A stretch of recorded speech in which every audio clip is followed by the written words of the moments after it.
بسم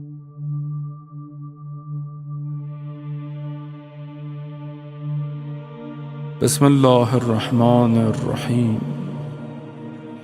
عن جابر بن عبد الله الأنصاري عن فاطمة الزهراء عليها السلام بنت رسول الله صلى الله عليه وآله قال: سمعت فاطمة أنها قالت: دخل علي أبي رسول الله في بعض الأيام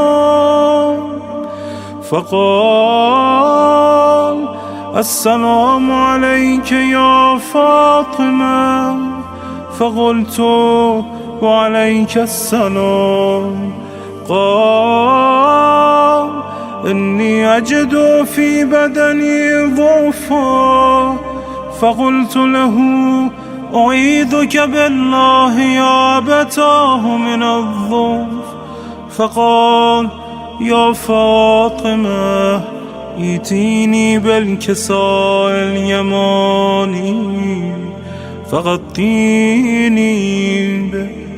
فأتيته بالكساء اليماني فغطيته به وصرت أنظر إليه وإذا وجهه يتلألأ كأنه البدر في ليلة تمامه وكماله. فما كانت إلا ساعة وإذا بولدي الحسن قد أقبل وقال: السلام عليك يا أمه. فقلت: وعليك السلام يا قرة عيني وثمرة فؤادي. فقال: يا أمه، إني أشم عندك راحة طيبة كأنها رائحة جدي رسول الله. فقلت: نعم، إن جدك تحت الكساء. فأقبل الحسن نحو الكساء وقال: السلام عليك يا جدا يا رسول الله، أتأذن لي أن أدخل معك تحت الكساء؟ فقال: وعليك السلام يا ولدي ويا صاحب حوضي، قد أذنت لك. فدخل معه تحت الكساء. فما كانت إلا ساعة وإذا بولدي الحسين قد أقبل وقال: السلام عليك يا أمه. فقلت: وعليك السلام يا ولدي ويا قرة عيني وثمرة فؤادي. فقال لي: يا أمه، إني أشم عندك راحة طيبة كأنها راحة جدي رسول الله. فقلت: نعم، إن جدك وأخاك تحت الكساء. فدنا الحسين نحو الكساء وقال: السلام عليك يا جده، السلام عليك يا من اختاره الله، أتأذن لي أن أكون معكما تحت الكساء؟ فقال: وعليك السلام يا ولدي ويا شافع أمتي، قد أذنت لك. فدخل معهما تحت الكساء. فأقبل عند ذلك أبو الحسن علي بن أبي طالب وقال: السلام عليك يا بنت رسول الله. فقلت: وعليك السلام يا أبا الحسن ويا أمير المؤمنين. فقال: يا فاطمة، إني أشم عندك راحة طيبة كأنها راحة أخي وابن عمي رسول الله. فقلت: نعم، ها هو مع ولدك تحت الكساء. فأقبل علي نحو الكساء وقال: السلام عليك يا رسول الله، أتأذنني أن أكون معكم تحت الكساء؟ قال له: عليك السلام يا أخي ويا وصي وخليفتي وصاحب لوائي، قد أذنت لك. فدخل علي تحت الكساء. ثم أتيت نحو الكساء وقلت: السلام عليك يا أبتاه يا رسول الله، أتأذن لي أن أكون معكم تحت الكساء؟ قال: وعليك السلام يا بنتي ويا بضعتي، قد أذنت لك. فدخلت تحت الكساء. فلما اكتملنا جميعا تحت الكساء، أخذ بي رسول الله بطرفي الكساء وأومى بيده اليمنى إلى السماء وقال: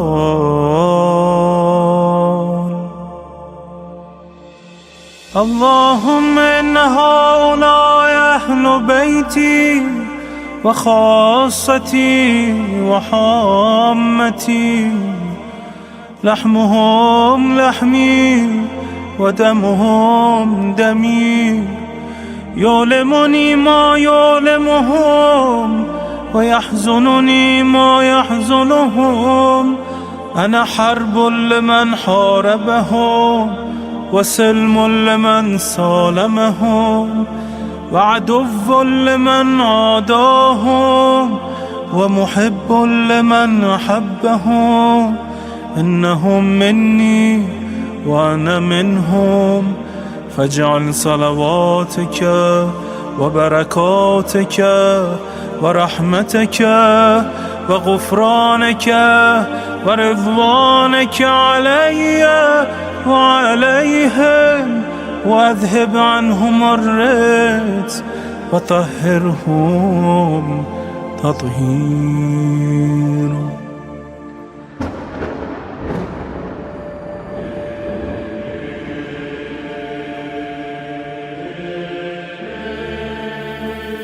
فقال الله عز وجل: يا ملائكتي ويا سكان سماواتي، إني ما خلقت سماء مبنية ولا أرضا مدحية ولا قمرا منيرا ولا شمسا مضيئا ولا فلكا يدور ولا بحرا يجري ولا فلكا يسري إلا في محبته هؤلاء الخمسة الذين هم تحت الكساء.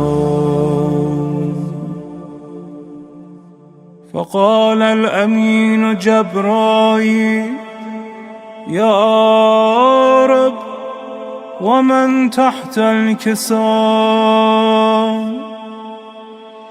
فقال عز وجل: هم أهل بيت النبوة ومعدن الرسالة، هم فاطمة وأبوها وبعلها وبنوها. فقال جبرائيل: يا رب، أتأذن لي أن أهبط إلى الأرض لأكون معهم سادسا؟ فقال الله: نعم، قد أذنت لك. فهبط الأمين جبرائيل وقال: السلام عليك يا رسول الله. العلي الأعلى يقرئك السلام ويخصك بالتحية والإكرام ويقول لك: وعزتي وجلالي إني ما خلقت سماء مبنية ولا أرضا مدحية ولا قمرا منيرا ولا شمسا مضيا ولا فلكا يدور ولا بحرا يجري ولا فلكا يسري إلا لأجلكم ومحبتكم، وقد أذن لي أن أدخل معكم، فهل تأذن لي يا رسول الله؟ فقال رسول الله: وعليك السلام يا أمين وحي الله، إنه نعم، قد أذنت لك. فدخل جبرائيل معنا تحت الكساء، فقال لأبي: إن الله قد أوحى إليكم يقول: إنما يريد الله ليذهب عنكم الرجس أهل البيت ويطهركم تطهيرا.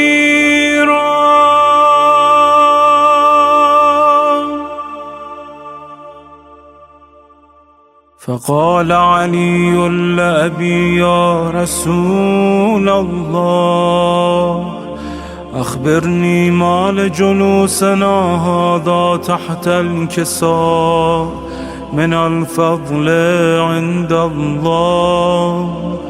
فقال النبي: والذي بعثني بالحق نبيا واصطفاني بالرسالة نجيا، ما ذكر خبرنا هذا في محفل من محافل أهل الأرض وفيه جمع من شيعتنا ومحبينا إلا ونزلت عليهم الرحمة وحفت بهم الملائكة واستغفرت لهم إلى أن يتفرقوا.